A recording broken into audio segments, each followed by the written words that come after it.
If I just quickly can on the officiating, Go for because it. you're right. When you lose by 30, you don't have jack to say. I will say this. Draymond Green got called for, I believe, 3 blocking fouls on Anthony Davis. I thought 2 of them were charges. I agree with you. I thought one of them was a definite block. I thought the other 2 were, I thought he was set, and Anthony Davis just flat. He was definitely set. And so I agree. And you know me, I don't criticize the officials very often, and I don't think that the officials were necessarily that bad in the game. Those are big calls, and I do believe that 2 of the 3 that went against Draymond were erroneous. But that's just the way it goes. Yeah, sometimes. Erroneous calls don't bother. Of course, guess what? Everybody get ready. I got a spoiler alert for you. You're not going to like some of the calls again tonight. That's what Steve the way said, it works, okay? That's the way it works, especially in the playoffs where everything is magnified. I'm going to like them all because Scotty Foss is blowing the whistle. Yeah, because you got like romantic elevator music. I should have worn my 48 right? today, my Scotty Foster throwback. Do you have a separate TV that just does referee slow motion action during the game? Do you do that during side by side? But I'll say this because I'm watching the game, and sometimes I have the baby, and sometimes I have the wife. Sometimes I have the wife and baby. I got 3 kids and a bunch of problems. Wait, you hold the wife during the game too? If I can. Man, I know. During some of those TV timeouts are 3 minutes. Get a few things done. done. Kids and a bunch of problems. Get a lot done. I will say this: when Steve Javi comes on the screen, oh god, it gets paused. The room gets silenced. Steve and I have a moment. Because a lot of times I will agree with what Steve is saying. I'm glad you're balancing me out because when I see Steve Javi, I pause, go to the bathroom, and come back so I can fast forward his face. Oh. Steve comes on the screen, and I shush the room. I grab a binky, and I slap in the baby's mouth, and I say, you know what? Come on, man. Uncle Steve is talking. I'm still triggered by Steve back from when he was actually officiating. Oh, boy. Oh, and I couldn't stand that guy. But anyway. He was pretty inflammatory. Here's why. Did your cousin must have refed with Steve. Oh, of course. Yeah. For years and years and years. Good. Yeah, they were kind of on the same track a little bit. Yeah, okay. But anyway, here's why the officiating thing is in good shape for the Warriors. Stop with it's rigged and no, it's not. The NBA is not rigged. The NBA is not going to make this a 7-game series because, damn it, they want to. Here's what I do think is true. There's a natural reaction to every action with officials. Officials know that, for instance, when Steve Kerr is asked the other day about refs, even though he's like, we got no problem here. Why are we talking about refs? Well, why are we talking about refs? Because the reporters are asking. They're not asking about the refs at Laker practice. They're only asking about the refs at Warrior practice. And that sound ends up all over the internet. And the refs, because they're human beings, and the NBA, human beings, they see that, they hear that. And even though they don't go, okay, that means we're going to go rally the Warriors back tonight on Game 4. No, but there's a natural, it's in the back of your mind. Right now, the Warriors, if you're just talking about officiating, whether it's true or not doesn't matter, they feel like the victims. What do we do for victims? We try to help. And so the Warriors are probably going to get a friendlier Rhodes Scott Foster whistle tonight because it feels like it's their turn. And then it goes back and forth and back and forth. Not because they're out to create some sort of long series that shouldn't be, but just because they're human beings. And you get caught up in that. It does. It feels like Draymond got hosed the other night.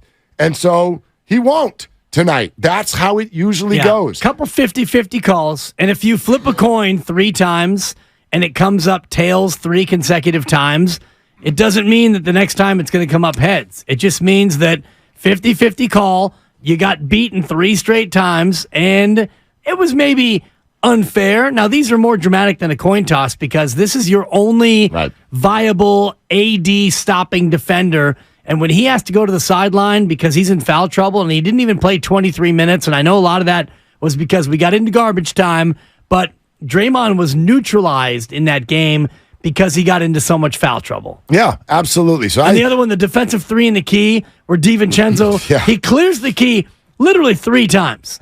3 times he steps out of the key. With 1 foot. Which is all you need to do. That's all you need to do, yes. To clear the key. And then they, boop, 3 in the key. It's like, okay, That's where it kind of felt like they were out to get him. So the Warriors feel like the victim, and all that means is tonight you're in better shape, and they lost by 30. So if they hadn't been the victim the other night, they would have lost by 20.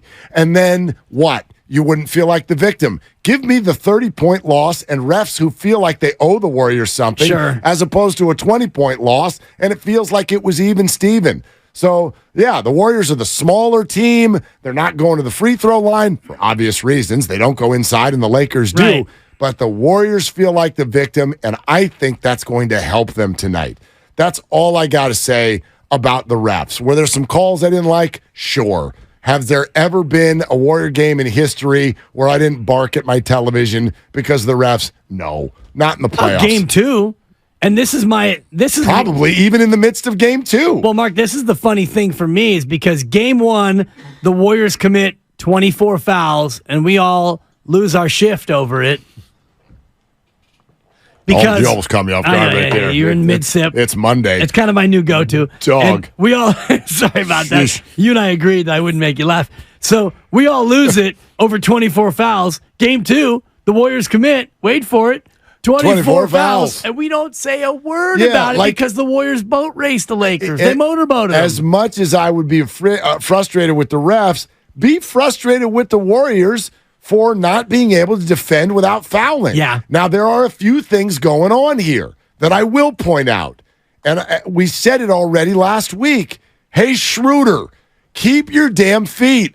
I believe the NBA needs to do something, especially in the age of review. If we can go look and see if it's a flagrant, then you can go look and see if it's a flop. And if it's a flop, we're not going to undo the foul. We're going to call it on you. There needs to be a penalty for this stuff. How about something that's a little bit more intricate? Hey, D'Angelo Russell, stop the James Harden move. The officials caught up with it with James Harden. They haven't done it with Russell yet. This maneuver where I'm dribbling with my left hand and I see a defender's arm that's somewhere in this space in front of me, as if, like, where the hell else is his arm supposed to be? So I'm going to stick my right arm underneath it, and now I'm going to lift up and act like I'm shooting, even though I'm not. The refs are still calling that. Stop it. Well, here's the counterpoint to that, Klay Thompson. Stop defending with your arm draped over the offensive player. Fair point. Because you know that he's going to bait you. He's the master at such maneuvers, as I don't complete it because I've already worked a little bit too blue this segment, but you know it's coming. The one that I take offense to, and we'll get off the refs here momentarily, it's when D'Angelo Russell is dribbling with his right hand, and he takes his left arm, and he hooks it around your arm, and then he pulls you into you, and then he goes into the motion. And that's a hard one for the refs to see. On replay, it's like, oh my God. It's difficult. Yeah, and I wish we could, it would ruin the game. I wish we could stop and review everything the way we get to do. 4-hour games. It would ruin the game, but the bottom line is there's so much going on behind the scenes, so much trickery that players have learned through the years. It's tough. It's tough for officials to see it. It's tough for us to see it in real time. But it's one thing that I wish there was a way to legislate out of the game, which is players that have learned how to make the refs think something happened that didn't happen. It's why I can't stand Chris Paul. It's why I couldn't stand watching James Harden for years. Yeah. I'm so glad Harden is better now. He's better. Like this is the best version of Harden I've ever seen. Man, tough to come down on Harden right now. Right? He giving passes his the ball to the shooting victim. And he leads the NBA in assists. Oh, my God. I love this guy now. Like, he's completely changed the visual of him. I've done a complete 360 on James Harden, I admit it. Just like he used to do. Exactly. Yeah. Chris Paul's the exact same guy, and it might be why it's Calma. It's Calma. Why does he get hurt in Game 3 of every playoff series? Right. Stop messing with the refs. Stop messing with the refs and go. You're too good of a basketball player. Go play basketball. Stop this. Look, hey, this guy's arm. Like, stop. It's just a bad watch. I get it. If it works, I can't hate on you. If my guy did it, I'd love it. But I can't stand watching it in the NBA. The other piece, drives you nuts. And I'm just going to throw in one more as we tag the referee portion of the program. It's the pass and crash, where I drive the lane and I jump and I'm clearly passing the ball out and you slide in front of me. So now I've passed the ball and I crash into you and it's an offensive foul because you knew that I was going to throw the ball out to a three-point shooter, and yet you jumped in front of me and absorbed the contact, so it's an offensive foul. Even though I didn't have the ball, I wasn't trying to shoot the ball. The pass and crash is another one that we need to eradicate. I agree. I wish more often officials would institute the no call on some of these where a guy goes flying through the lane, takes the charge, tries to, whether it flops. Some of these are a no call. Just because someone fell down, it does not mean it has to be a foul. Because someone falls down all the damn time. Poole. Back to Jordan. Jordan, can I stand up?